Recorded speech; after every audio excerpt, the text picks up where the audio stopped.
Here we're going to look at some common problems that we might find, in particular with the siphon. In this case, it's hard to flush, or you can't get the siphon to flush through and water's not coming out.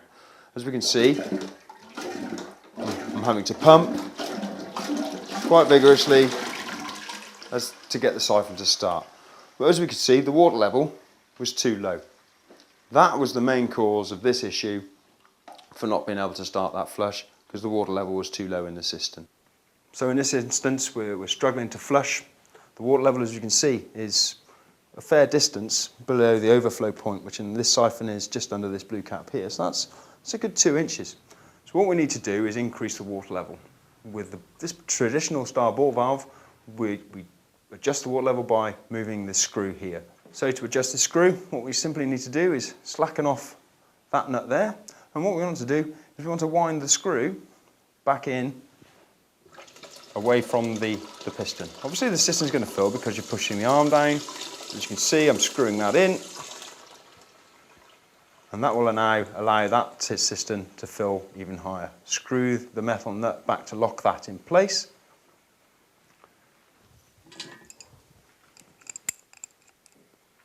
Get a small spanner and just tweak it to lock it in place.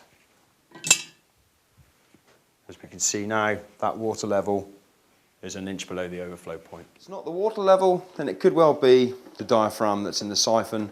If that's split or degraded, or it's been fitted for a long time, you may find that this diaphragm has actually perished and it's not functioning as it should. So you're having to pump the water to get it to flush.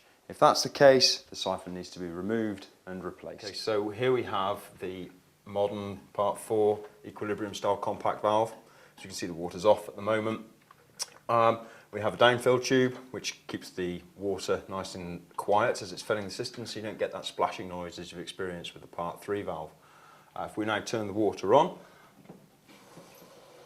we can hear how quiet that valve is as it's filling the cistern. And as you can see at the moment, as it's filling, the float is down at its lowest position. So as the float comes up, the water comes up, the float will set the water level to around here by the time it shuts off.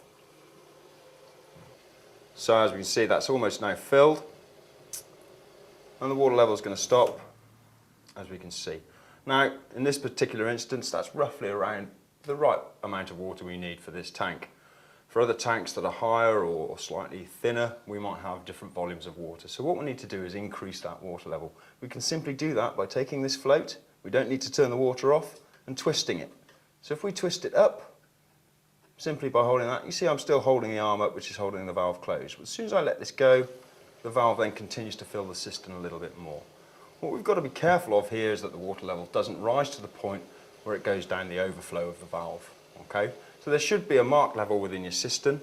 You should generally follow the manufacturer of the cistern's instructions to fill the cistern to the marked water level in that tank. You have that adjustment to be able to do that. If you find that it's very hard to push down on the button and you're really having to force, or you can feel there's too much resistance behind your button on either sort, it could well be that the button itself is damaged, that the valve is damaged and you're getting that resistance from that valve, or it could be that cable versions are kinked or it's been bent and it's not running through a nice smooth arc. In any of these cases, it would appear that the flush valve needs to be replaced. The flush valve will come complete with a button, whichever variation.